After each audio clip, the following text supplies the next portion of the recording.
إن الحمد لله نحمده ونستعينه ونستغفره ونعوذ بالله من شرور أنفسنا ومن سيئات أعمالنا.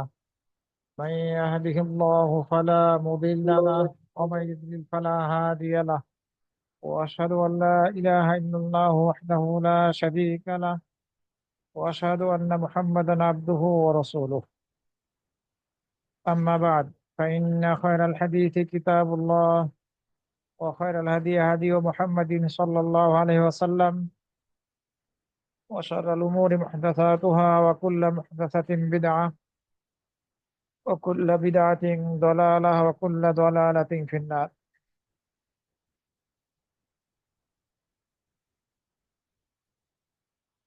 عن أبي هريرة رضي الله عنه قال قال رسول الله صلى الله عليه وسلم: الفطرة خمس أو خمس من الفطرة: الختان والاستحداد ونتف الإبط وتقليم الأظفار وقص الشارب.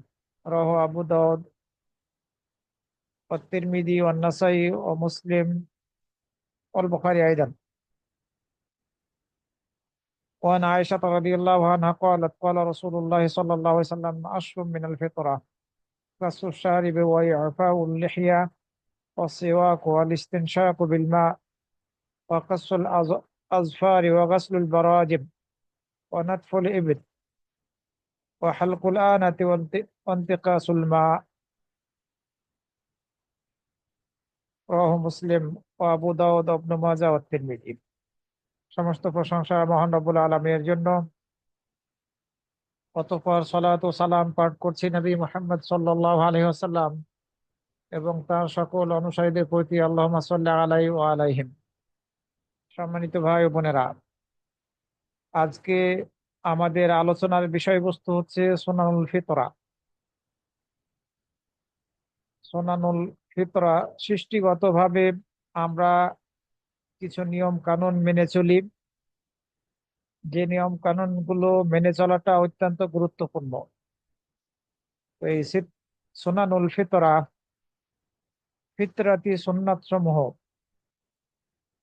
এই ফিতরাতি সুন্নাত দ্বারা কি বোঝানো হচ্ছে, শুরুতেই আমরা এর ব্যাখ্যাটা জানবো।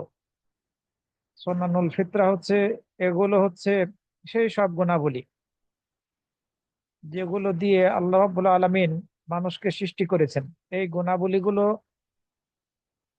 দিয়েই আল্লাহ রাব্বুল আলামিন আমাদেরকে সৃষ্টি করেছেন, এবং যেগুলোর দ্বারা মানুষ পরিপূর্ণতা লাভ করে, যাতে সে সবচেয়ে সুন্দর আকৃতি ধারণ করতে পারে। এই গুণাবলীগুলো হচ্ছে সেগুলো। আল্লাহ রাব্বুল আলামিন সৃষ্টিগতভাবে আমাদেরকে এই গুণাবলীগুলোর অধিকারী বানিয়েছেন, আর এর দ্বারা তিনি এটি চাচ্ছেন যে আমরা যাতে সুন্দর আকৃতিকে ধারণ করতে পারি। এগুলো হচ্ছে সুনানুল ফিতরা। মানুষের জন্মগত স্বভাব। সুনানুল ফিতরার যদি আমরা আরো একটা অর্থ করি, তাহলে এর অর্থ হচ্ছে মানুষের জন্মগত স্বভাব। আর এই মানুষের জন্মগত স্বভাবগুলো একটি হাদিসের মধ্যে 5টির কথা বলা হয়েছে, আর অন্য একটি হাদিসের মধ্যে 10টির কথা বলা হয়েছে। আমরা এই সুনানুল ফিতরা বা মানুষের জন্মগত স্বভাবগুলো সম্পর্কে ইনশাআল্লাহ আজকে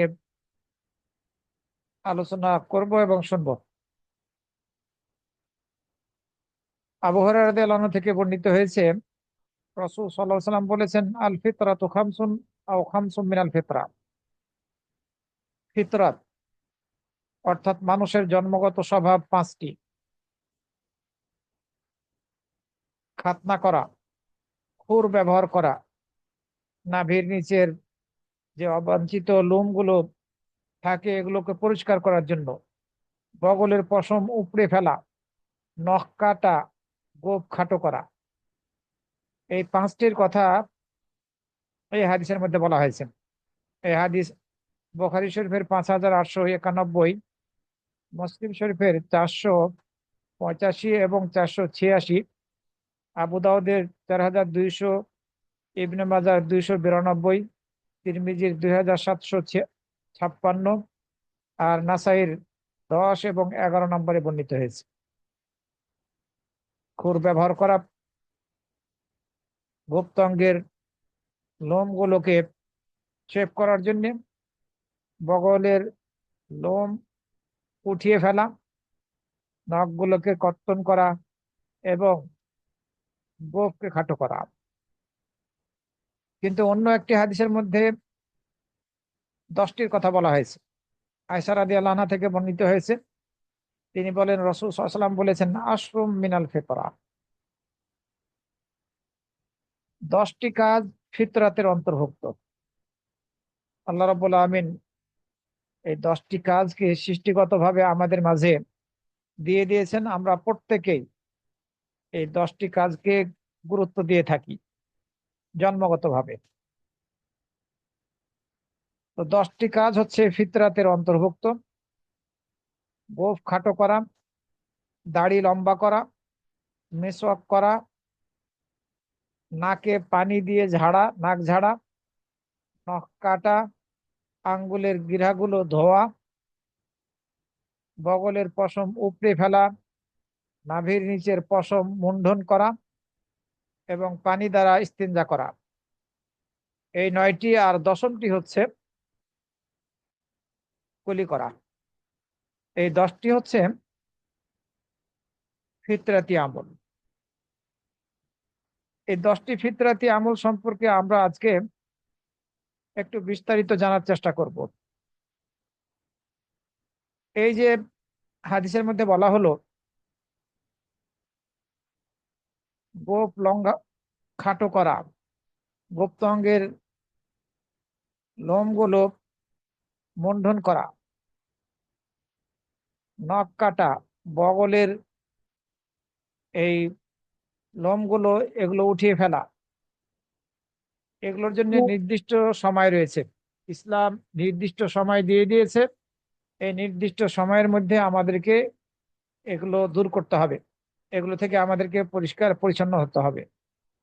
রাসূল সাল্লাল্লাহু আলাইহি ওয়াসাল্লাম হাদিসের মধ্যে এই নির্দেশনা আমাদেরকে দিয়েছেন, যেটি আনাস ইবনে মালিক রাদিয়াল্লাহু আনহু থেকে বর্ণিত হয়েছে। আনাস ইবনে মালিক রাদিয়াল্লাহু আনহু বলছেন, ওয়াক্কাতালানা ফি কাসরি শারিব ওয়া তাকলিমিল আযফার ওয়া নাতফিল ইবতি ওয়া হালকিল আনা আল্লাহ নাতরুকা আকতারা মিন 40 লাইলা। রাসূল সাল্লাল্লাহু আলাইহি ওয়াসাল্লাম আমাদের জন্য গোঁফ খাটো করার ব্যাপারে, নখগুলো কেটে ফেলার ব্যাপারে এবং বগলের এই লোমগুলো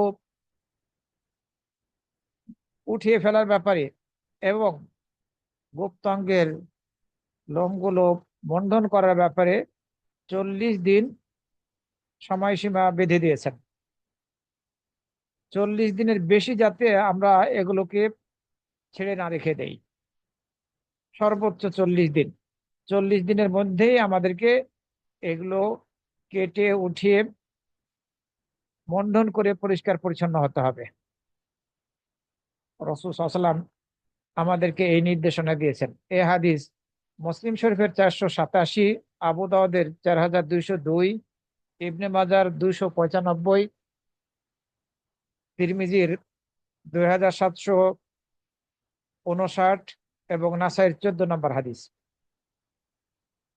এসব এসব কিছু থেকে পবিত্রতা অর্জন করার জন্য রাসূল সাল্লাল্লাহু আলাইহি ওয়াসাল্লাম একটা নির্দিষ্ট সময় বেঁধে দিলেন, যে 40 দিন যাতে অতিক্রম না করে। এই 40 দিনের মধ্যেই তোমরা এগুলোকে পরিষ্কার পরিচ্ছন্ন করবে, দূর করবে। কিন্তু এর অর্থ এটা নয়, অনেকে বলে থাকেন যে 40 দিন পার হয়ে গেলে আর এগুলো যদি দূর না করে, পরিষ্কার পরিচ্ছন্ন না হয় এসব কিছু থেকে, তাহলে পরে নামাজ কবুল হবে না বা ইবাদত কবুল হবে না, এ ধরনের কথা মোটেই গ্রহণযোগ্য নয়। 40 দিনের মধ্যেই আমাদেরকে চেষ্টা করতে হবে কাটতে, পরিষ্কার পরিচ্ছন্ন হতে। এর 40 দিন যদি পার হয়ে যায় সেটি আসলে ঠিক না। কিন্তু যদি পার হয়ে যায় তাহলে এবাদত করলে এবাদত কবুল হবে না, এ কথাটা অবান্তর, গ্রহণযোগ্য কথা না।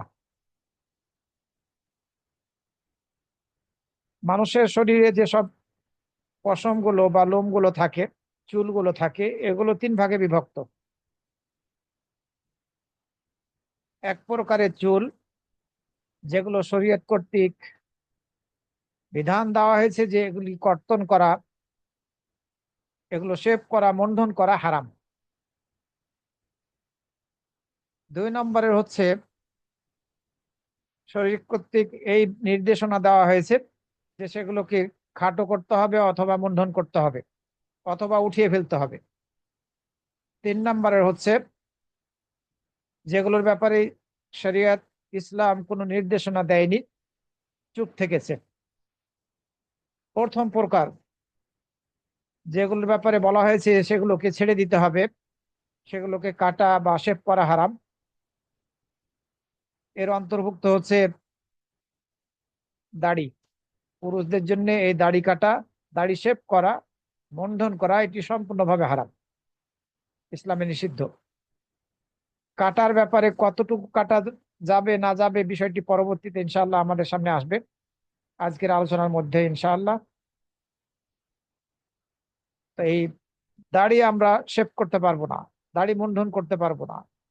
এরপরে এই নারী এবং পুরুষের যে এই ভুরু আছে, এই ভুরুর পশম আমরা উঠিয়ে ফেলতে পারবো না, অথবা প্রয়োজন নেই এরপরও আমরা কেটে ফেলছি। এমন হতে পারে যে এই ভুরুর পশমগুলো এত বেশি লম্বা হয়ে গেছে, চোখের উপরে গিয়ে পড়ছে, সমস্যা সৃষ্টি করছে, তখন আপনি মাথাটা একটু কেটে দিবেন, সেটা ভিন্ন কথা। কিন্তু প্রয়োজন নেই এরপরেও আপনি ভুরুকে চিকন করার জন্য কাটবেন, উঠিয়ে ফেলবেন, এটি সম্পূর্ণভাবে হারাম কাজ, বড় গুনার অন্তর্ভুক্ত, নারী হোক অথবা পুরুষ হোক, উভয়ের ক্ষেত্রে। রাসূল সাল্লাল্লাহু আলাইহি ওয়াসাল্লাম গোঁফকে খাটো করতে বলেছেন আর দাড়িকে লম্বা করতে বলেছেন, বহু হাদিস বর্ণিত হয়েছে। আর গোঁফকে খাটো করে আর দাড়িকে লম্বা করে এই মুশরিকদের বিরোধিতা করার নির্দেশ দিয়েছেন। এই যে বললাম ভুরুর কথা, এ মর্মে আমাদের একটি হাদিস জেনে নেওয়া ভালো। রাসূল সাল্লাল্লাহু আলাইহি ওয়াসাল্লাম যারা এই ভুরু উঠিয়ে ফেলে এদেরকে অভিশাপ দিয়েছেন। আব্দুল্লাহ ইবনে মাসউদ রাদিয়াল্লাহু আনহু থেকে বর্ণিত হয়েছে, তিনি বলেন, আল্লাহ রাব্বুল আলামিন মানুষের শরীরে চিত্র অঙ্কনকারিণী এবং যে চিত্র অঙ্কন প্রার্থী, এই মহিলা, উভয় মহিলাকে অভিশাপ দিয়েছেন। কে? আল্লাহ রাব্বুল আলামিন। মানুষের শরীরে চিত্র অঙ্কনকারিণী এবং চিত্র অঙ্কন প্রার্থিনী, যে করিয়ে নিচ্ছে, উভয়কেই, উভয় মহিলাকে অভিশাপ দিয়েছেন। সেটা এর অন্তর্ভুক্ত পুরুষরাও। কপালে ভুরুর চুল উৎপাটনকারিণী এবং উৎপাটন প্রার্থিনী, উভয়কে, উভয়ের ওপরে আল্লাহর অভিশাপ। যে উৎপাটন করিয়ে নিবে এবং যে উৎপাটন করে দিবে, এই ভুরুগুলো, উভয়ের উপরে অভিশাপ। এবং তৃতীয় শ্রেণী হচ্ছে সৌন্দর্য বাড়ানোর জন্য দাঁতের মাঝে ফাঁক তৈরিকারিণী। সৌন্দর্য বাড়ানোর জন্য দাঁতের মাঝে ফাঁক, ফাঁকা ফাঁকা করার কারিনী, এর উপরেও আল্লাহর অভিশাপ। সুতরাং এই ভুরুগুলো আমরা উঠাতে পারবো না, কাটতে পারবো না, এবং চিকন করতেও পারবো না উঠিয়ে ফেলে। এগুলো বড় গুনার অন্তর্ভুক্ত।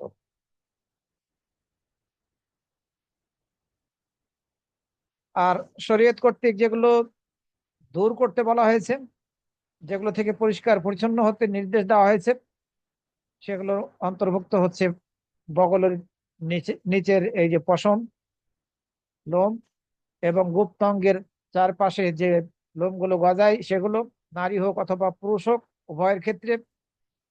এবং পুরুষদের ক্ষেত্রে এই গোঁফ খাটো করার নির্দেশনা দেওয়া হয়েছে। এগুলো এগুলো থেকে আমাদেরকে পবিত্রতা অর্জন করতে হবে। প্রশ্ন হচ্ছে, পায়খানার পথের আশেপাশে যে পশম গুলো গজায়, এগুলো শেভ করতে হবে কিনা, বন্ধন করতে হবে কিনা, এ ব্যাপারে কোনো দলিল পাওয়া যায় না। কিন্তু পায়খানা থেকে পরিষ্কার পরিচ্ছন্ন হওয়ার জন্য যদি এই লোমগুলো বাধা সৃষ্টি করে অথবা পবিত্র থাকতে যদি বাধা সৃষ্টি করে, তাহলে উত্তম হচ্ছে এগুলোকে দূর করে ফেলা, মন্ডন করে ফেলা, কেটে ফেলা, যাতে করে পরিষ্কার পরিচ্ছন্ন থাকার জন্য, হওয়ার জন্য কোনো প্রকার বাধা সৃষ্টি না করতে পারে। সুতরাং আপনি যেমনি ভাবে আহ, নারীর গুপ্তাঙ্গ গুপ্তাঙ্গ এবং পুরুষের গুপ্তাঙ্গের আশপাশের পশমগুলো আমরা পরিষ্কার পরিচ্ছন্ন করব, অনুরূপভাবে পায়খানার পথের আশেপাশে যেসব পশমগুলো থাকবে সেগুলো আমাদেরকে পরিষ্কার পরিচ্ছন্ন করতে হবে। কারণ পরিষ্কার পরিচ্ছন্ন থাকার ক্ষেত্রে এই লোমগুলো বাধা সৃষ্টি করতে পারে এবং বাধা সৃষ্টি করে থাকে, এটাই স্বাভাবিক। সুতরাং আমরা বলতে পারবো না যে কাটতেই হবে, কিন্তু পরিষ্কার পরিচ্ছন্নতা অর্জনের জন্য সেগুলো দূর করা প্রয়োজন আমাদের। তৃতীয় প্রকারের পশম, যেগুলো মানুষের শরীরের বিভিন্ন অংশে হয়ে থাকে, যেমন পায়ের নলাতে, হাঁটুর নিচে, অথবা রানে, অথবা পিঠে, অথবা বুকের উপরে, এই যে পশমগুলো আছে, এই পশমগুলোর ব্যাপারে ইসলামী শরীয়তের মধ্যে কোনো বিধিনিষেধ জারি করা হয় নাই। সুতরাং এগুলো যদি কেউ কেটে ফেলে, শেভ করে, তাহলে পারে বলা যাবে না যে সে ইসলাম বিরোধী কাজ করছে। কেউ যদি মনে করে যে না আমার এগুলো ভালো লাগছে না, হয়তো বা প্রচন্ড গরম, গরমের মধ্যে এগুলো আরো অস্থিরতা সৃষ্টি করছে, আপনি কাটবেন, কোনো সমস্যা নেই, বাধা নেই। যেহেতু শরীয়তে এই ব্যাপারে কোনো নির্দেশনা দেওয়া হয়নি, চুপ থেকেছে শরীয়ত, সুতরাং এগুলো এগুলোর ব্যাপারে ক্ষমা ক্ষমা পাওয়ার সুযোগ আছে।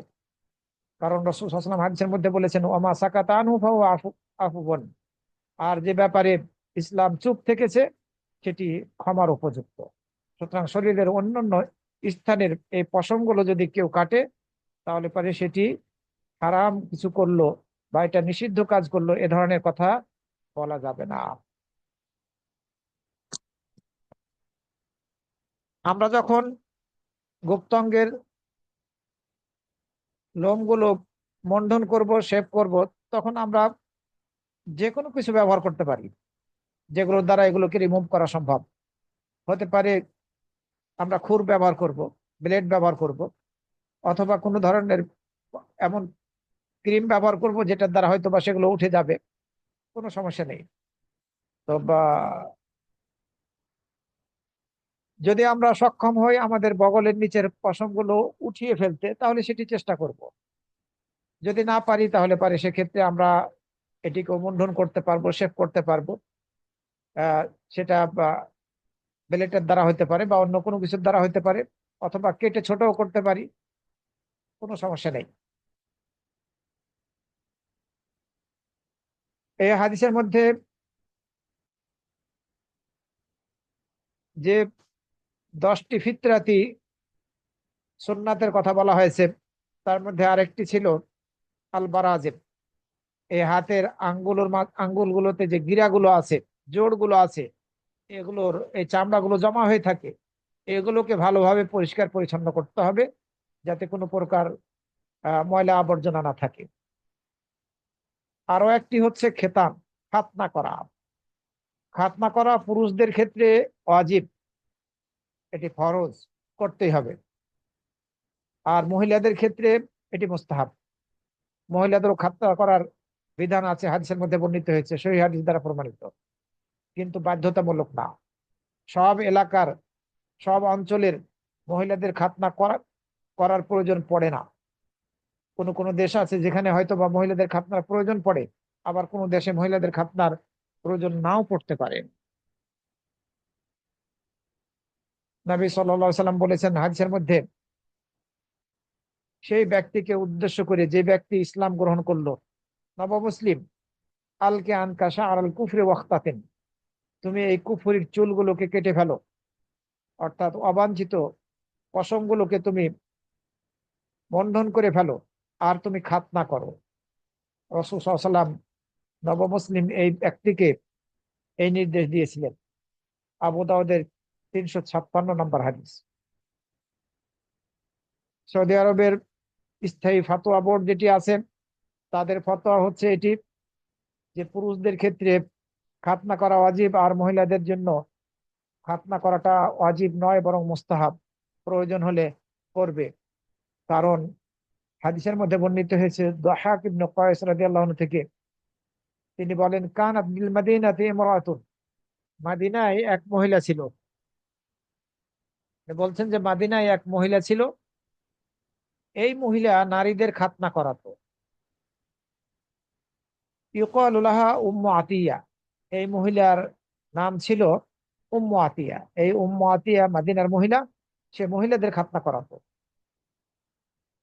তো নবী সাল্লাল্লাহু আলাইহি ওয়াসাল্লাম তাকে উদ্দেশ্য করে বললেন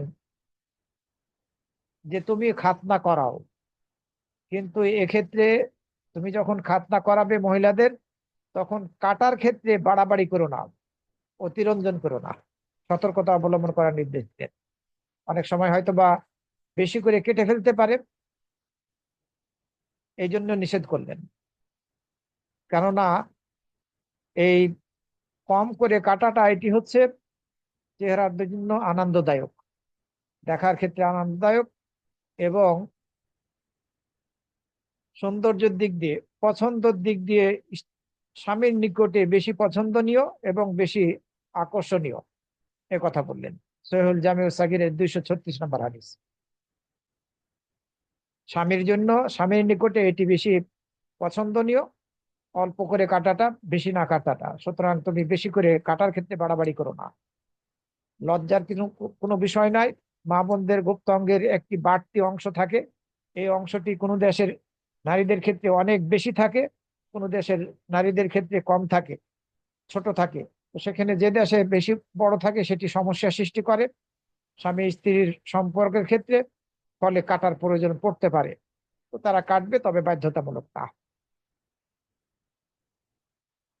আয়েশা রাদিয়াল্লাহু আনহা থেকে হাদিসের মধ্যে বর্ণিত হয়েছে এদাল তাকাল খেতানানে ফাকাদ ওয়াজাবাল গোসল, যখন দুটি খাতনাকৃত অঙ্গ মিলিত হবে তখন গোসল করা ওয়াজিব হয়ে যাবে। ইবনে মাজার 608 নম্বর হাদিস।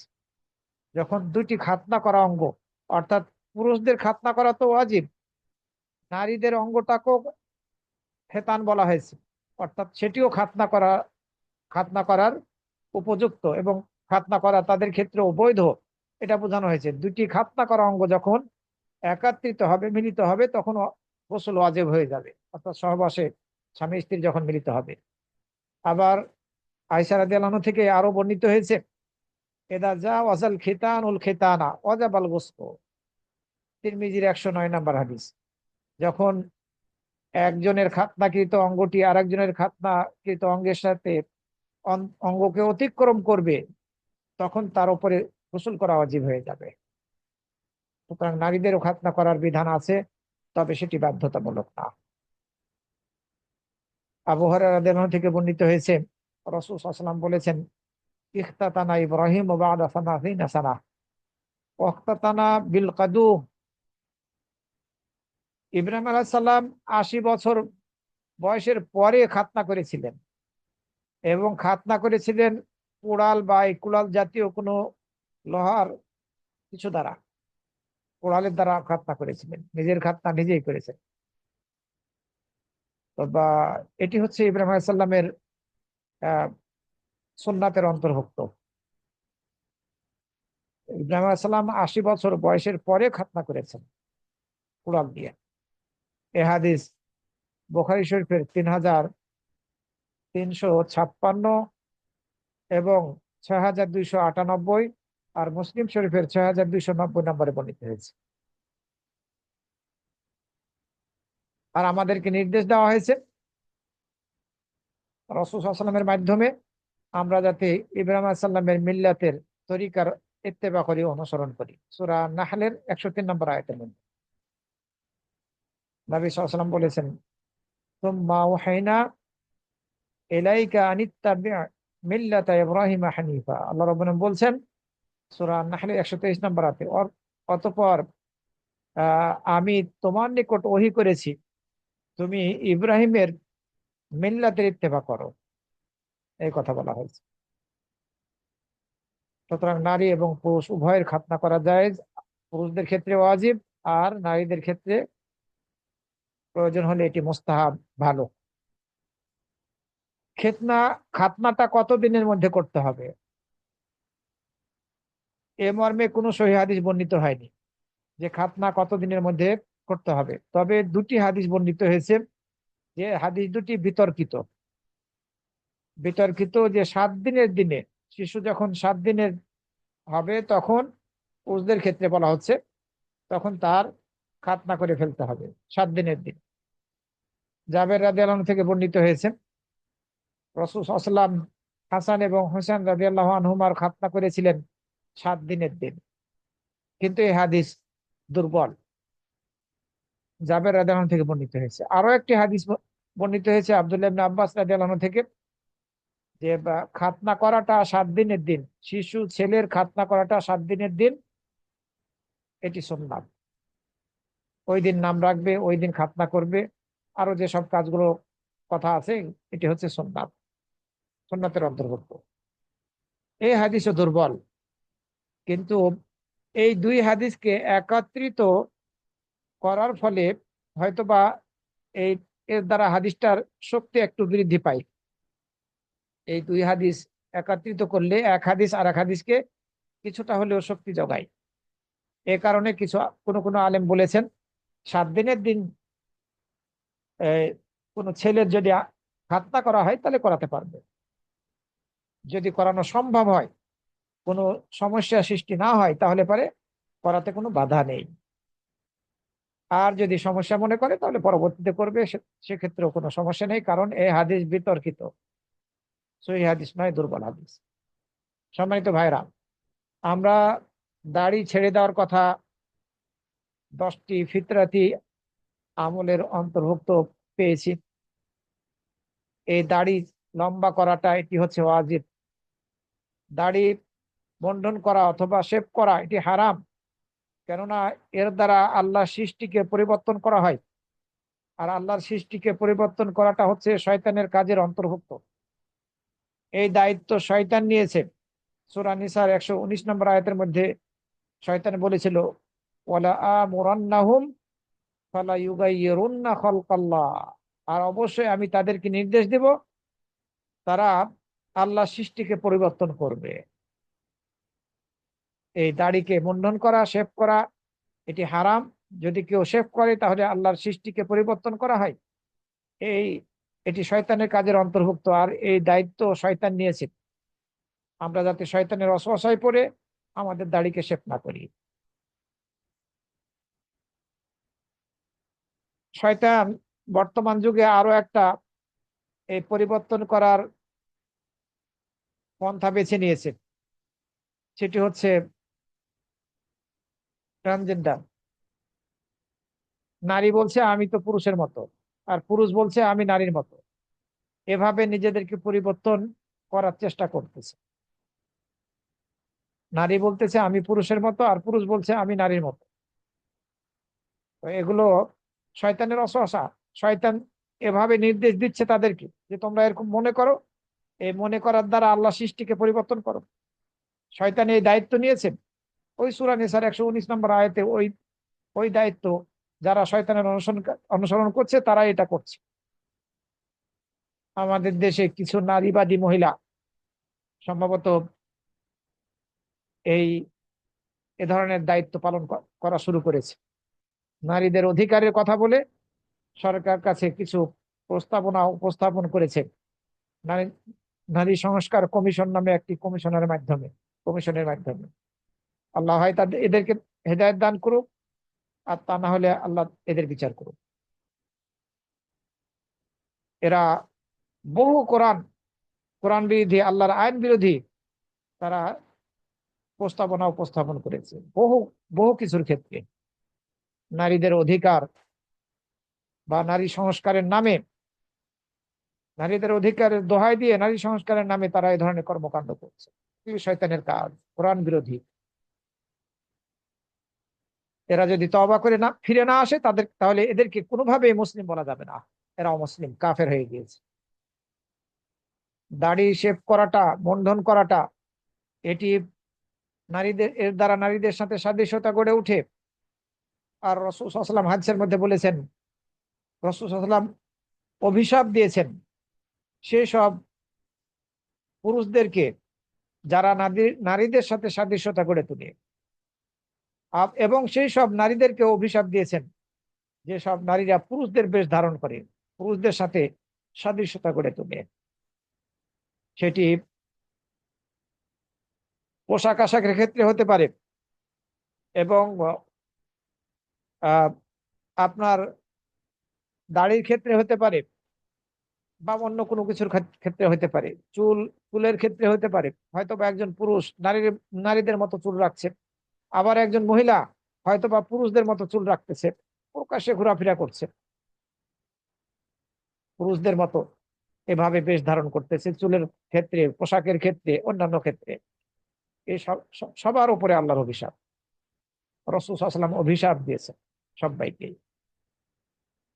এ হাদিস বুখারী শরীফের 5885, ইবনে মাজার 1904 নম্বরে বর্ণিত হয়েছে। নবী সাল্লাল্লাহু আলাইহি ওয়াসাল্লাম দাড়ি লম্বা করার নির্দেশ দিলেন, সুতরাং এই দাড়ি লম্বা করার নির্দেশকে আমাদেরকে মেনে চলতে হবে। এমন কোন রাসূল ছিলেন না যার যারা দাড়িকে শেভ করেছেন। আবার এমন একজনও সাহাবী ছিলেন না, রাসূল সাল্লাল্লাহু আলাইহি ওয়াসাল্লামের সঙ্গী সাথীগণদের মধ্যে থেকে একজনও ছিলেন না যিনি দাড়ি শেভ করেছেন, বন্ধন করে ফেলে দিয়েছেন পুরো দাড়িকে। এ ধরনের একজনও ছিলেন না। রাসূল সাল্লাল্লাহু আলাইহি ওয়াসাল্লাম হাদিসের মধ্যে নির্দেশ দিয়েছেন, ইনহামাকু ইনহাকু শাওয়ারিবা ওয়াআফুল লুহা ওয়াআফুল লিহা। তোমরা গোঁফ ছোট করো আর দাড়ি ছেড়ে দাও, বড় রাখতে, বড় করো। ছেড়ে দিতে বললেন রাসূল সাল্লাল্লাহু আলাইহি ওয়াসাল্লাম। আরো বললেন, জুজ্জু শাওয়ারিবা ওয়া আরখুল লিহা খালিফুল মাজুসা। গোঁফ ছোট করো, খাটো করো, দাড়ি ছেড়ে দাও, এর দ্বারা অগ্নি পূজকদের বিরোধিতা করো। কাফের মুশরিকদের বিরোধিতা করতে বলা হয়েছে। আমরা যখনই মুসলিম হওয়া সত্ত্বেও দাড়ি রাখবো না, তখন এই কাফের মুশরিকদের সাথে নিজেদেরকে সাদৃশ্য করে তুললাম। আর রাসূল সাল্লাল্লাহু আলাইহি ওয়াসাল্লাম হাদিসের মধ্যে বলেছেন, মান তাশাব্বাহা বিকওমিন ফাহুয়া মিনহুম। যে ব্যক্তি কোনো সম্প্রদায়ের সাথে সাদৃশ্যতা গড়ে তুললো, সে তাদেরই অন্তর্ভুক্ত। দাড়িকে লম্বা করার দ্বারা কাফের মুশরিকদের বিরোধিতা আমাদেরকে করার নির্দেশ দেওয়া হয়েছে, সুতরাং আমরা মুসলিম হিসেবে এটি পালন করব। আর গোঁফকে খাটো করব, ছোট রাখবো।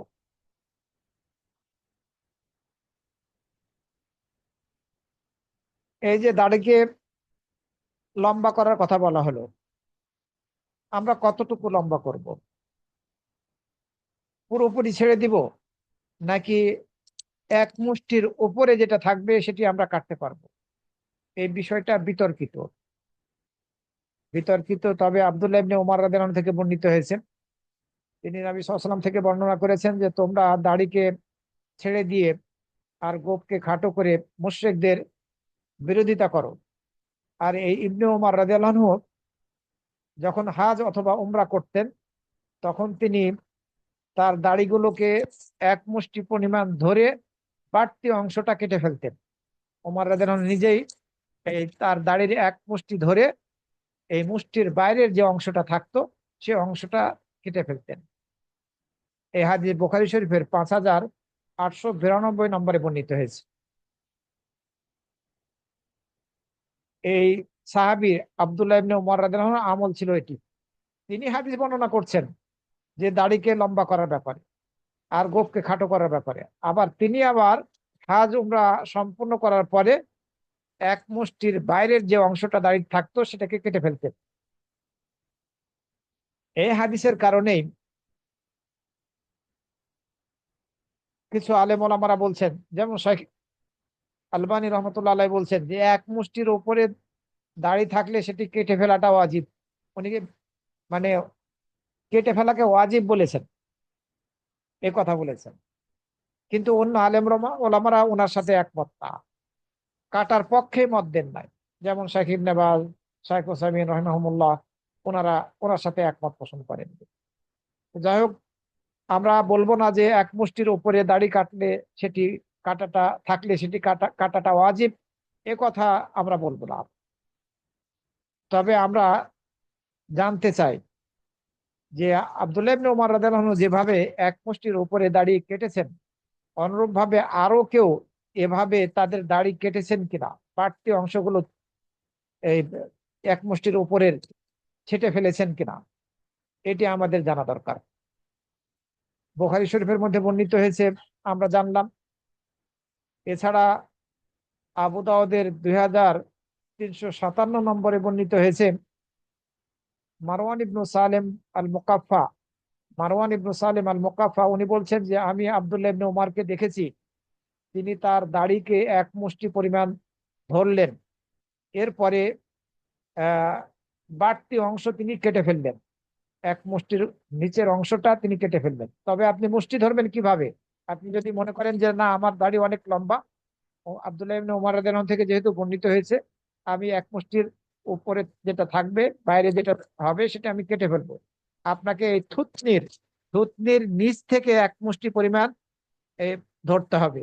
এই এক মুষ্টির বাইরে যে অংশটা যাবে, এক মুষ্টির ভিতরের অংশ না, এক মুষ্টির বাইরে যে অংশটা থাকবে সেটি আপনি আব্দুল্লাহ ইবনে উমর রাদিয়াল্লাহু আনহুর এই আমল যদি আপনি মানতে চান যে উনি কেটেছেন, সুতরাং আমি কাটবো, তাহলে করতে পারেন।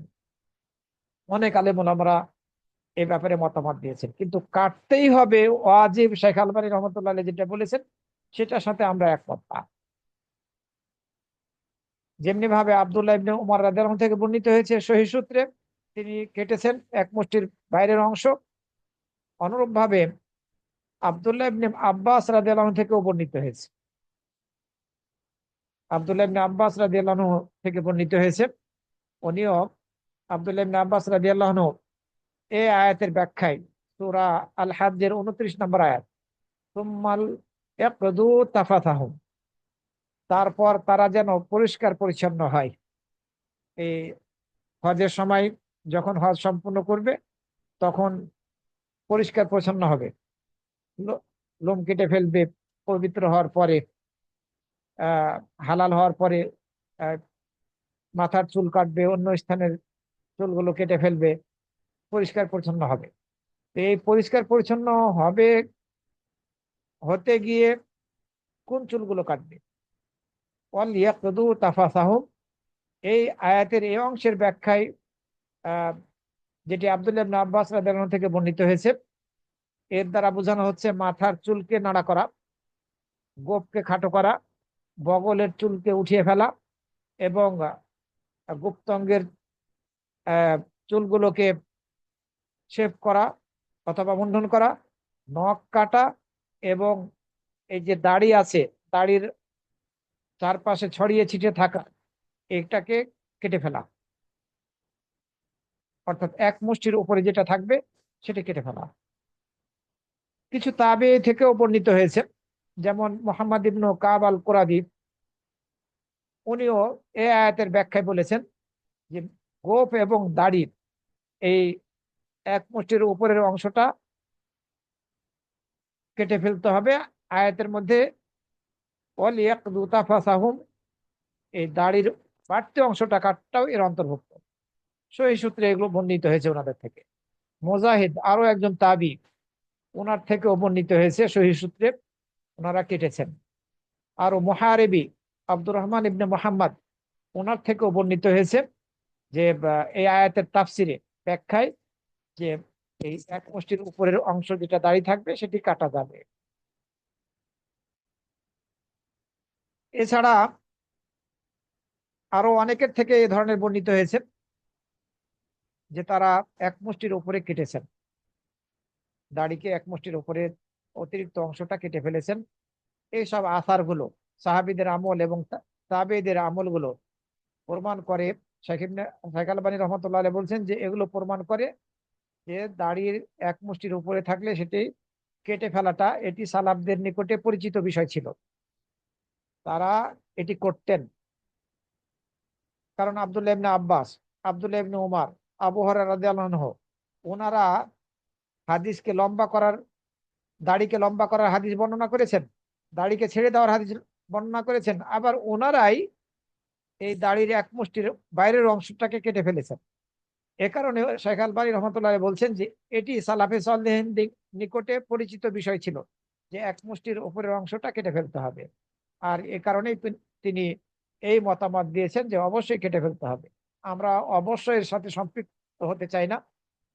কেউ যদি মনে করেন যে যেহেতু কয়েকজন সাহাবী থেকে এবং তাবেঈনদের থেকে বর্ণিত হয়েছে এই এক মুষ্টির উপরে দাড়ি কাটার বিষয়টি, সুতরাং আমি কাটতে যাচ্ছি, এটাকে নাজায়েজ বলাটা খুব কঠিন। তবে যদি কেউ না কাটে, ছেড়ে দাও ওই হাদিসের উপর আমল করে, যেটা আমরা করে থাকি আলহামদুলিল্লাহ, আলহামদুলিল্লাহ এটি উত্তম। আর যদি কেউ কাটতে চায় সেটি নাজায়েজ ইসলাম বিরোধী কাজ করলো, এটি বলা যাবে না। 10টি জন্মগত আমলের আরো একটি হচ্ছে মেশক করা। মেশক করাটা হচ্ছে মুস্তাহাব সর্ব অবস্থায়। আপনার প্রয়োজন পড়লো, মুখ থেকে হয়তো বা দুর্গন্ধ বের হচ্ছে, অথবা দাঁতে কোনো ময়লা টয়লা লেগে আছে, আপনি মেশক করবেন পরিষ্কার পরিচ্ছন্ন হওয়ার জন্য। কিন্তু এই মেশক আমরা কখন করব? মেশকটা গাছের ডালা দিয়ে হতে পারে। অনেক সময় আমরা নিম গাছের ডালা, খেজুরের ডালা, এগুলো দিয়ে মেশক করে থাকি। আরো অনেক কিছু, অনেক গাছের ডালা দ্বারা মেশক করা যেতে পারে, মেশক করা হয়ে থাকে। অথবা মেশকের স্থলাভিষিক্ত হচ্ছে এই ব্রাশ, টুথপেস্ট এবং ব্রাশ দিয়ে আমরা যে মেশক করে থাকি। টুথপেস্ট, ব্রাশ ব্যবহার করে থাকি, টুথপেস্ট দিয়ে পরিষ্কার পরিচ্ছন্ন হয়, এটাও মেশকের স্থলাভিষিক্ত। আমরা কখন মেশক করব? ওযুর সময়।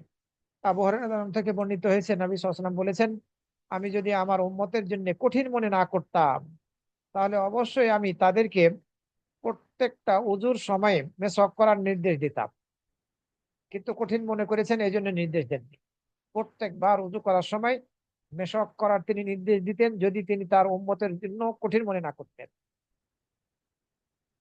আয়েশা রাদিয়াল্লাহু আনহা থেকে বর্ণিত হয়েছে নবী সাল্লাল্লাহু আলাইহি ওয়াসাল্লাম বলেছেন, সিয়াকুম মাতহারাতুন লিল ফামি মারদাতুন লিরাব। এই মেশক করাটা হচ্ছে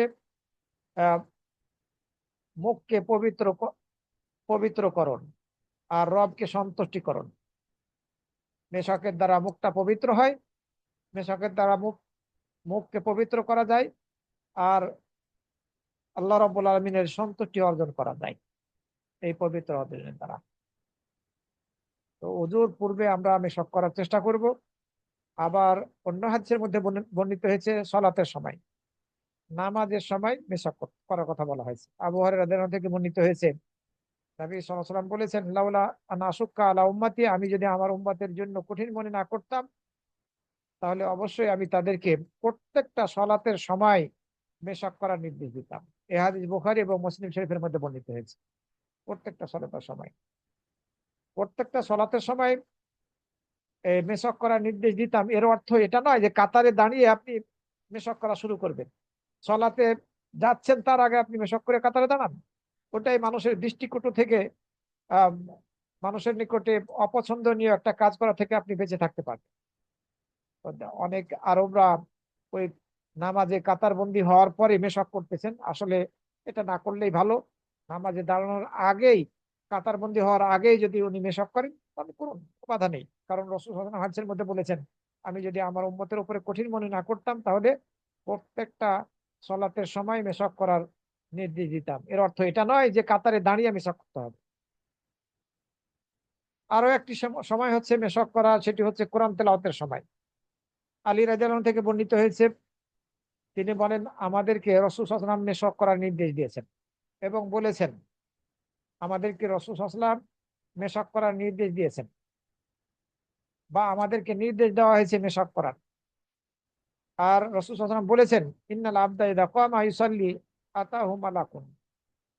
যখন বান্দা সলাতের জন্য দাঁড়ায়, বান্দা যখন সলাতের জন্য দাঁড়ায়, তখন তার নিকটে ফেরেশতা আসে। ফেরেশতা তার পিছনে দাঁড়ায়, ইস্তামিউল কোরআন, কোরআন শুনতে থাকে। এই মুসাল্লির পিছনে ফেরেশতা দাঁড়ায়, কোরআন শুনতে থাকে। মুসাল্লি যখন কোরআন তেলাওয়াত করে, কোরআন শুনতে থাকে, এবং এই ফেরেশতা এই মুসাল্লির নিকটবর্তী হতে থাকে, নিকটবর্তী হয়। ফালা ইয়াজালু ইস্তামিউ ওয়া ইয়াদনু, সে মনোযোগ সহকারে কোরআন শুনতে থাকে এবং কাছে হতে থাকে। এমনকি এই ফেরেশতা এই কোরআন তেলাওয়াতকারীর মুখে মুখ রেখে দেয়। ফেরেশতা তার মুখকে এই কোরআন তেলাওয়াতকারীর মুখে রেখে দেয়। ফালা ইয়াকরাউ আয়াতান, এই মুসল্লি যখন একটি আয়াত পাঠ করে তখন ফেরেশতার পেটের ভিতরে এই আয়াতটি হয়ে যায়, মানে চলে যায়, এই কথা বলা হচ্ছে। তো যদি আমি আপনি পরিষ্কার পরিচ্ছন্ন হয়ে মেশক না করে যদি সলাতে দাঁড়াই, তাহলে ফেরেশতারা আমাদের মুখের দুর্গন্ধের দ্বারা কষ্ট পাবে। কারণ ফেরেশতা কোরআন তেলাওয়াতের সময় আমাদের এই মুখের নিকটে চলে আসে, খুব কাছাকাছি চলে আসে, এবং তার মুখটা আমাদের মুখে রেখে দেয়। এবং যখনই কোরআনটা আমরা তেলাওয়াত করি, একটি আয়াত তেলাওয়াত করি, তখন ফেরেশতার পেটের ভিতরে চলে যায়। সুতরাং আমরা কোরআন তেলাওয়াতের পূর্বে মেশক করে নেব। আমরা যখন বাহির থেকে বাড়িতে যাব তখন মেশক করব। আয়েশা রাদিয়াল্লাহু আনহা থেকে বর্ণিত হয়েছে, তিনি বলছেন যে নবী সাল্লাল্লাহু আলাইহি ওয়াসাল্লাম যখন বাড়িতে প্রবেশ করতেন তখন সর্বপ্রথম যে কাজটি শুরু করতেন সেটি হচ্ছে মেশক করা। সর্বপ্রথম যে কাজ শুরু করতেন সেটি হচ্ছে মেশক করা। মুসলিম শরীফের 613, আবু দাউদের 51 আর নাসাইয়ের 8 নম্বর হাদিস। সর্বপ্রথম যে কাজটি শুরু করতেন বাড়িতে প্রবেশ করে সেটি হচ্ছে মেশক করতেন। এছাড়া আরো আমরা মেশক করব রাতের বেলা, যখন কিয়ামুল লাইল করার জন্য উঠবো, তাহাজ্জুদের সালাত আদায় করার জন্য উঠবো, তখন মেশক করব। হুযায়ফা রাদিয়াল্লাহু আনহু থেকে বর্ণিত হয়েছে, নবী সাল্লাল্লাহু আলাইহি ওয়াসাল্লাম যখন তাহাজ্জুদ, রাতের বেলা তাহাজ্জুদ সালাতের জন্য উঠতেন, তখন তিনি মেশক করতেন। তার মুখ মেশক দ্বারা ঘুষতেন, মেশক ব্যবহার করতেন। বুখারী শরীফের 1136, মুসলিম শরীফের 616, আবু দাউদের 55 নম্বর হাদিস। এই দাঁতগুলোকে মেশক দিয়ে ঘষা দিতেন।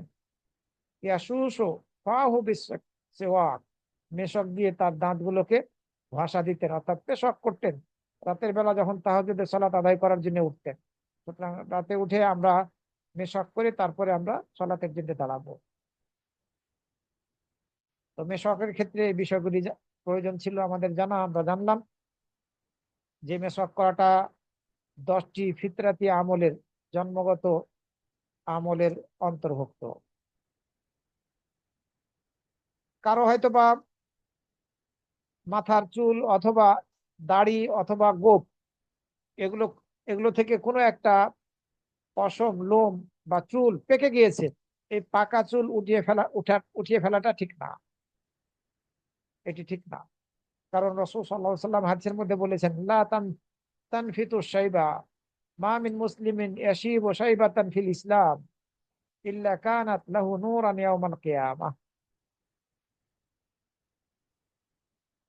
কেউ যেন, তোমরা তোমাদের এই পাকা চুলকে উঠিয়ে ফেলো না।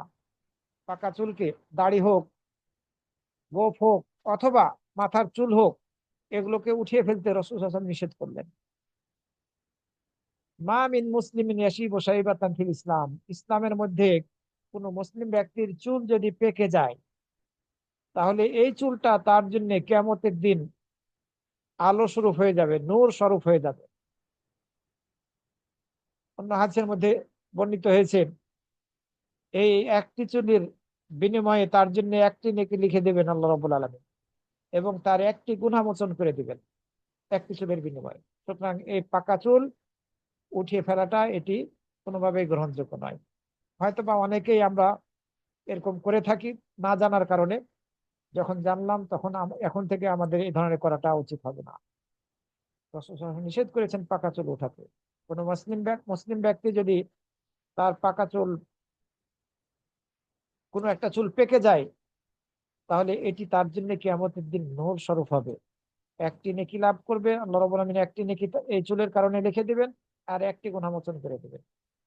আবু দাউদের 4204 নম্বর হাদিস, আর মুসনাদে আহমদের 6672, 6675 এবং 6962 নম্বর হাদিস। সুতরাং আমরা পাকা চুল উঠিয়ে ফেলবো না। চুল পেকে গেলে মেহেদি দ্বারা অথবা এ জাতীয় কিছুর দ্বারা আমরা রং করতে পারবো, কালার করতে পারবো। তবে অবশ্যই কালো খেজাব থেকে বেঁচে থাকতে হবে। কালো খেজাব ব্যবহার করা হারাম, বড় গুনার অন্তর্ভুক্ত। কেউ যদি কালো খেজাব ব্যবহার করে তাহলে সে বড় গুনাহকারী কারী হিসেবে গণ্য হবে, নারী হোক অথবা পুরুষ হোক। কালো খেজাব, কালো রঙের দ্বারা মাথার অথবা আহ, দাড়ির চুল এগুলো কালো করাটা সম্পূর্ণভাবে হারাম, বড় গুনার অন্তর্ভুক্ত। আবু দার রাদিয়াল্লাহু আনহু থেকে বর্ণিত হয়েছে, রাসূল সাল্লাল্লাহু আলাইহি ওয়াসাল্লাম এই পাকা চুলকে মেহেদি দ্বারা অথবা এই জাতীয় কোনো উদ্ভিদ দ্বারা, যেটি কালোর অন্তর্ভুক্ত নয়, পরিবর্তন করতে বলেছেন। সাদা হয়ে গিয়েছে, সেটিকে মেহেদি রং বা এই জাতীয় মেহেদি রঙের মতোই অন্য কোনো রঙের দ্বারা পরিবর্তন করার নির্দেশ দিয়েছেন। এবং হাদিসের মধ্যে বলেছেন, ইন্নাল ইয়াহুদা ওয়ান নাসারা লা ইয়াসবুগুন ফাখালিফুহুম। ইহুদি এবং খ্রিস্টানরা তারা রং করে না, অর্থাৎ তাদের চুল দাড়িকে তারা পাকা হলেও সেটি কালার করে না, তোমরা কালার করে তাদের বিরোধিতা করো। মুসলিম শরীফের 5632, আবু দাউদের 4205, ইবনে মাজাহ 3621, আর নাসাইর 5241 নম্বরে বর্ণিত হয়েছে। এটি সুন্নাহ, কমপক্ষে সুন্নাহ। তবে রাসূল সাল্লাল্লাহু আলাইহি ওয়াসাল্লাম রং করতে বলেছেন, কালার করতে বলেছেন, কিন্তু কালো থেকে বেঁচে থাকতে বলেছেন। আবু দাউদের 4206, নাসাই 5076 নম্বর হাদিসের মধ্যে বর্ণিত হয়েছে কালো রং থেকে বেঁচে বেঁচে থাকার ব্যাপারে। আবার রাসূল সাল্লাল্লাহু আলাইহি ওয়াসাল্লাম এই কথা বলেছেন, ইয়াকুনু কওমুন ইয়াখদিমুনা ফি আখিরিজ জামান বিসসাওয়াদি কা হাওয়াসিলিল হামাম লা ইয়ারিহুনা রাইহাতাল জান্নাহ। শেষ যুগে এমন সম্প্রদায়ের আবির্ভাব হবে, শেষ যুগে এমন সম্প্রদায়ের আবির্ভাব হবে যারা কবুতরের গলায় ফলের ন্যায় কালো রঙের খেজাব লাগাবে। কবুতরের গলার নিচটা খুব কালো, কুচকুচে কালো থাকে। তো কালো রং দিয়ে এই কবুতরের গলার এই কালো কুচকুচে রঙের মতো বানানোর চেষ্টা করবে, এমন সম্প্রদায়ের আবির্ভাব ঘটবে। তারা জান্নাতের ঘ্রাণও পাবে না। রাসূল সাল্লাল্লাহু আলাইহি ওয়াসাল্লাম বললেন, যারা এভাবে তাদের চুল দাড়িকে কালো খেজাব দ্বারা কালো করবে, তারা জান্নাতের গন্ধও পাবে না। আবু দাউদের 4214, 4214, আর নাসাইর 5075 নম্বর হাদিস। সুতরাং আমাদেরকে সাবধানতা অবলম্বন করতে হবে, কোনোভাবেই যাতে আমরা কালো খেজাব ব্যবহার না করি, কালো কালার ব্যবহার না করি। আবার এমন কোন রং করা যাবে না যে রংটা হয়তোবা এমন পদ্ধতিতে আপনি করছেন যেটা কাফের মুশরিকদের সাথে সাদৃশ্যতা গড়ে উঠছে। মাথায় আপনি কালার করছেন এমন পদ্ধতিতে যে পদ্ধতিটা কাফের মুশরিকদের সাথে সাদৃশ্যমান হয়ে যাচ্ছে, তাদের সাথে সাদৃশ্য গড়ে উঠছে, এভাবেও রং করা যাবে না। যেহেতু আহ চুলের কথা আসলো, সুতরাং এক্ষেত্রে আমাদের আহ রাসূল সাল্লাল্লাহু আলাইহি ওয়াসাল্লামের চুলগুলো কত বড় থাকতো এ বিষয়ে একটু জেনে নেওয়া ভালো। কাইফা কানা শাআরুন নবী সাল্লাল্লাহু আলাইহি ওয়াসাল্লাম, রাসূল সাল্লাল্লাহু আলাইহি ওয়াসাল্লামের চুল কত বড় হতো, কত বড় পর্যন্ত রাখতেন? এ ব্যাপারে কি নির্দিষ্ট কোনো সুন্নাত আছে যে রাসূল সাল্লাল্লাহু আলাইহি ওয়াসাল্লাম এভাবে চুল রাখতেন, তাই আমাদেরকে ওভাবে রাখতে হবে? রাসূল সাল্লাল্লাহু আলাইহি ওয়াসাল্লামের চুল কখনো কখনো তার কানের লতি পর্যন্ত পৌঁছে যেত, কানের লতি পর্যন্ত। বারা ইবনে আযিব রাদিয়াল্লাহু আনহু থেকে বর্ণিত হয়েছে, তিনি বলেন, কানা নবী সাল্লাল্লাহু আলাইহি ওয়াসাল্লাম মারবুআন বাঈদুম মা বাইনাল মানকাবাইন লাহু শা'রুন ইয়াবলুগু শুহমাতা উযনিহি রাআইতুহু ফি হুল্লাতিন হামরা লাম আরা শাইআন কাত্তু আহসানা মিনহু। রাসূল সাল্লাল্লাহু আলাইহি ওয়াসাল্লাম মাঝারি গড়নের ছিলেন, মাঝারি গড়নের ছিলেন। তার উভয় কাঁধের মধ্যস্থল প্রশস্ত ছিল, উভয় কাঁধের মধ্যস্থল প্রশস্ত ছিল। তার মাথার চুল দুই কানের লতি পর্যন্ত বিস্তৃত ছিল, দুই কানের লতি পর্যন্ত। আমি তাকে লাল ডোরা কাটা জোড় চাদর পরা অবস্থায় দেখেছি, তার চেয়ে বেশি সুন্দর আমি কখনো কাউকে দেখিনি। কে বলছেন? বারা ইবনে আযিব রাদিয়াল্লাহু আনহু বলছেন। তো এই হাদিস থেকে আমরা যেটা জানতে পারলাম যে রাসূল সাল্লাল্লাহু আলাইহি ওয়াসাল্লামের চুল তার দুই কানের লতি পর্যন্ত তিনি দেখেছেন, তার দুই কানের লতি পর্যন্ত। এটি একটি বর্ণনা। আবার কখনো কখনো রাসূল সাল্লাল্লাহু আলাইহি ওয়াসাল্লামের চুল, মাথার চুল আহ দুই কানের মাঝামাঝি যেত, কানের মাঝামাঝি, অথবা কান এবং কাঁধের মাঝামাঝি পর্যন্ত যেত, এই পর্যায়ে যেত। আনাস ইবনে মালিক রাদিয়াল্লাহু আনহু থেকে বর্ণিত হয়েছে, তিনি রাসূল সাল্লাল্লাহু আলাইহি ওয়াসাল্লামের চুল সম্পর্কে বলেছেন, কানা শা'রু রাসূলিল্লাহি সাল্লাল্লাহু আলাইহি ওয়াসাল্লাম, আহ রাসূল সাল্লাল্লাহু আলাইহি ওয়াসাল্লামের চুল মধ্যম ধরনের ছিল, না একেবারে সোজা, না বেশি কোঁকড়ানো। রাসূল সাল্লাল্লাহু আলাইহি ওয়াসাল্লামের চুল মধ্যম ধরনের ছিল, না একেবারে সোজা ছিল, না একেবারে কুঁকড়ো ছিল। বাইনা উযনাইহি ওয়া আতিকিহি, তা ছিল দু কান আর দু কাঁধের মাঝ পর্যন্ত, কান আর কাঁধের মাঝামাঝি পর্যন্ত। এর আগের হাদিস থেকে, যেটি বারা ইবনে আযিব রাদিয়াল্লাহু আনহু থেকে বর্ণিত হয়েছে, কানের লতি পর্যন্ত আমরা জেনেছিলাম ওই হাদিস থেকে। আর এই হাদিসের মধ্যে বলা হচ্ছে কান, কানের লতি এবং কাঁধ এর মাঝামাঝি পর্যন্ত। অন্য বর্ণনা এসেছে কানা ইয়াদিরবু শা'রুহু মানকাবাইহি, রাসূল সাল্লাল্লাহু আলাইহি ওয়াসাল্লামের চুল তার এই কাঁধে আঘাত করত, অর্থাৎ কাঁধ পর্যন্ত। বুখারী শরীফের 5563 আর মুসলিম শরীফের 2338 নম্বর হাদিস।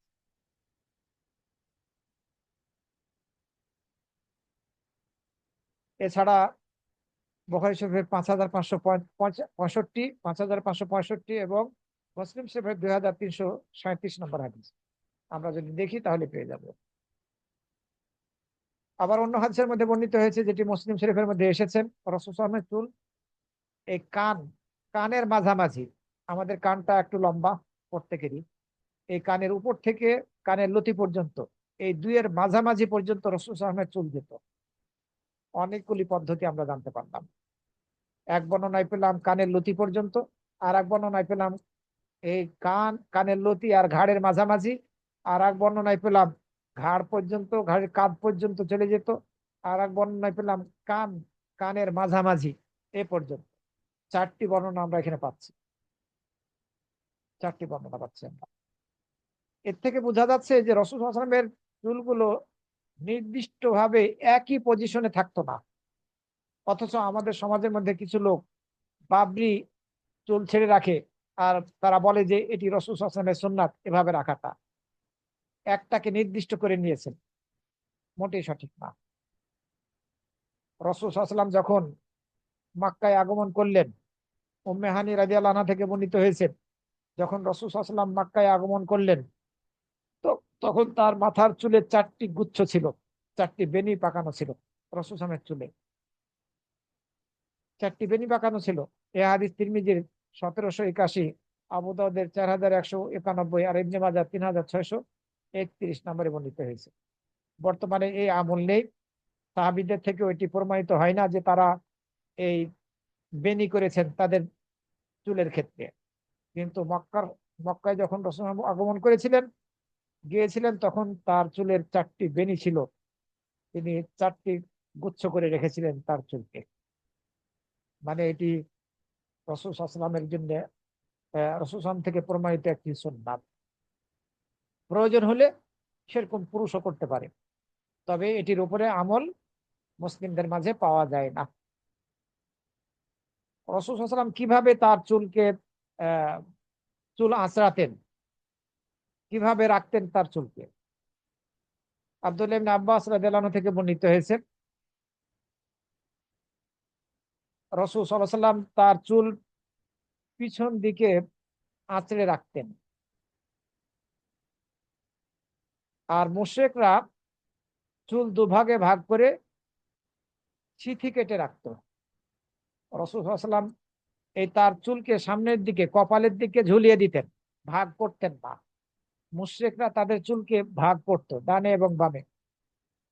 ফাকান আহলুল কিতাব ইয়াসদিলুনা রুউসাহুম, কেতাবীরা, আহলে কিতাবরা, ইহুদি এবং খ্রিস্টানরা, তারা এই চুলকে সামনে পিছনে ঝুলিয়ে রাখতো, দুই ভাগে ভাগ করতো না। আর রাসূল সাল্লাল্লাহু আলাইহি ওয়াসাল্লাম পছন্দ করতেন আহলে কিতাবদের সাথে সাদৃশ্যতা গড়ে তোলা, যে ব্যাপারে ইসলামের কোনো নির্দেশনা নেই। তবে রাসূল সাল্লাল্লাহু আলাইহি ওয়াসাল্লাম পরবর্তীতে তার মাথার চুলকে ভাগ করেছেন। পরবর্তীতে তার মাথার চুলকে ভাগ করেছেন। সামনের দিকে ঝুলিয়ে রাখলেন, পিছনের দিকে ঝুলিয়ে দিলেন। এই এভাবেই শুধু নয়, বরং আহ, ভাগ করেছেন ডানে বামে। এ মর্মে বুখারী শরীফের মধ্যে হাদিস বর্ণিত হয়েছে 3365 এবং মুসলিম শরীফের 2336 নম্বরে। সম্মানিত ভাই বোনেরা, মাথার চুলের ক্ষেত্রে একটি বড় অপরাধমূলক আমল আমাদের সমাজের মধ্যে বিশেষভাবে এই কিশোরদের মাঝে লক্ষণীয়, যুবকদের মাঝে লক্ষণীয়। আর সেটি হচ্ছে আল কাদা। মাথার চুলের কিছু অংশ কেটে ফেলা, শেভ করে ফেলা, বা আর কিছু অংশকে রেখে দেওয়া, ছেড়ে রাখা। এটিকে এটিকে বলা হয় আরবিতে, হাদিসের ভাষায় কাদা। এটি নিষিদ্ধ। আব্দুল্লাহ ইবনে উমর রাদিয়াল্লাহু আনহু থেকে বর্ণিত হয়েছে রাসূল সাল্লাল্লাহু আলাইহি ওয়াসাল্লাম এই আল কাদা করতে নিষেধ করেছেন। আল কাদা হচ্ছে মাথার চুলের কিছু অংশ কেটে ফেলা, শেভ করে ফেলা, আর কিছু অংশ রেখে দেওয়া। বিভিন্ন ভাবে করা হচ্ছে বর্তমানে, যেটি কাফের মুশরিকদের অনুসরণ করে করা হচ্ছে। আমাদের আমাদেরকে এ ব্যাপারে সতর্ক হতে হবে, সাবধানতা অবলম্বন করতে হবে। আমাদের ছেলেদেরকে যাতে এভাবে চুল কাটতে আমরা না দেই, এটি বড় গুনার অন্তর্ভুক্ত। এক তো রাসূল সাল্লাল্লাহু আলাইহি ওয়াসাল্লাম নিষেধ করেছেন, দ্বিতীয়ত এটি কাফের মুশরিকদের সাথে এর দ্বারা সাদৃশ্যতা গড়ে উঠছে, যা আমাদের সমাজের মধ্যে ব্যাপকভাবে ছড়িয়ে পড়েছে। ওই রোনালদো, ওই মেসি, এ ধরনের বড় বড় খেলোয়াড়দের এক্ষেত্রে হয়তো বা অনুসরণ করা হচ্ছে। নেইমার, নাউজুবিল্লাহি মিন যালিক। আমাদের মুসলিমদের সচেতন হওয়া উচিত। মাদ্রাসা হোক, স্কুল হোক, আর কলেজ হোক, ইউনিভার্সিটি হোক, প্রত্যেকটা স্থানে এ ধরনের ছেলেদেরকে পাওয়া যাচ্ছে। তবে আলহামদুলিল্লাহ আমরা চেষ্টা করি যাতে কোনোভাবে মাদ্রাসা ছেলেরা ছেলেরা এ ধরনের কাটিং এ চুল না কাটে। এটা নিষিদ্ধ সম্পূর্ণভাবে। কিছু অংশ শেভ করে ফেললো, আর বাকি অংশ ছেড়ে রেখে দিল। এটি বড় গুনার অন্তর্ভুক্ত। আবার এর বিভিন্ন ভাবে এটা কাটা হয়ে থাকে। হয়তোবা মাথার মধ্যখান থেকে শেভ করা হচ্ছে, চারিদিক ছেড়ে রাখা হচ্ছে। খ্রিস্টানরা করে থাকে এটা। আবার হয়তোবা চারিদিক চারিদিক শেভ করে দেওয়া হচ্ছে, আর মধ্যখানটা রেখে দেওয়া হচ্ছে ওই ছাদের মতো করে। এটিও লোকেরা করছে, এবং নিম্ন শ্রেণীর এই কিশোর যুবকরা আমাদের মুসলিম সমাজের মধ্যেও এটা করছে। আবার অনেকে হয়তোবা মাথার সামনের অংশের চুলগুলোকে শেভ করে ফেলছে, আবার পিছনের অংশগুলোকে রেখে দিচ্ছে। এটিও কিছু কিছু মুসলিম ছেলেদের ক্ষেত্রে লক্ষ্য করা যাচ্ছে। যেভাবেই করা হোক না কেন, এই পদ্ধতিগুলো সম্পূর্ণভাবে নিষিদ্ধ, হারাম। আরো একটি বিষয় এই চুলের সাথে সম্পৃক্ত, মা বোনদের ক্ষেত্রে। মা বোনরা চুল কাটতে পারবে কিনা? যদি চুল কাটার প্রয়োজন হয় মা বোনদের, তাহলে কাটতে পারবে, তবে অন্যের সামনে প্রকাশ করতে পারবে না। যারা মাহরাম নয় তাদের সামনে প্রকাশ করতে পারবে না। যদি কাটতে পারবে, তবে এই কাটাটা কাফেরদের সাথে, কাফের নারী এবং যারা পাপী নারী, নায়িকা, এদের সাথে যাতে সাদৃশ্য না হয়, 2 নম্বর শর্ত। এরপরে এমন পদ্ধতিতে যাতে এই কাটিংটা না হয় যেটি পুরুষদের চুল কাটার সাথে সাদৃশ্য হচ্ছে, 3 নম্বর শর্ত। 4 নম্বর হচ্ছে, যখন প্রয়োজনে কোনো নারী চুল কাটবে, তখন সে যেন কোনো সেলুনে গিয়ে পর পুরুষের নিকটে চুল না কাটে। 5 নম্বর হচ্ছে, যদি বিবাহিত হয় তাহলে অবশ্যই তার স্বামীর অনুমতি লাগবে, তার স্বামীর অনুমতি ছাড়া কাটতে পারবে না। প্রয়োজন যদি করে যে চুল উঠে যাচ্ছে, কাটতে পারবে, তবে এই কাটা চুল পর পুরুষের সামনে প্রকাশ করতে পারবে না। কাফের এবং কাফের অথবা পাপাচারী নারীদের সাথে সাদৃশ্যমূলক চুল কাটতে পারবে না, তাদের মতো করে কাটতে পারবে না। পুরুষদের চুলের ন্যায় চুল কাটতে পারবে না, পুরুষদের চুলের সাথে কাটার সাথে সাদৃশ্যতা গড়ে তুলতে পারবে না। আবার কোনো পরপুরুষ এদের দ্বারা চুল কাটতে পারবে না, সেলুনে গিয়ে কাটলো, এসব কাটিং করে, এটি হারাম। আবার বিবাহিত হলে স্বামীর অনুমতি ছাড়া কাটতে পারবে না। এই বিষয়গুলো গুরুত্বপূর্ণ। তবে প্রয়োজন হলে কাটতে পারবে। বিয়ে হয়নি, মেয়ের চুল কাটার প্রয়োজন হয়তো বা কোনো কারণবশত, তাহলে সেক্ষেত্রে বাবার অনুমতি, মায়ের অনুমতি নিয়ে কাটতে পারবে। তবে অবশ্যই পরপুরুষদের সামনে যাতে সেটি প্রকাশ না করে।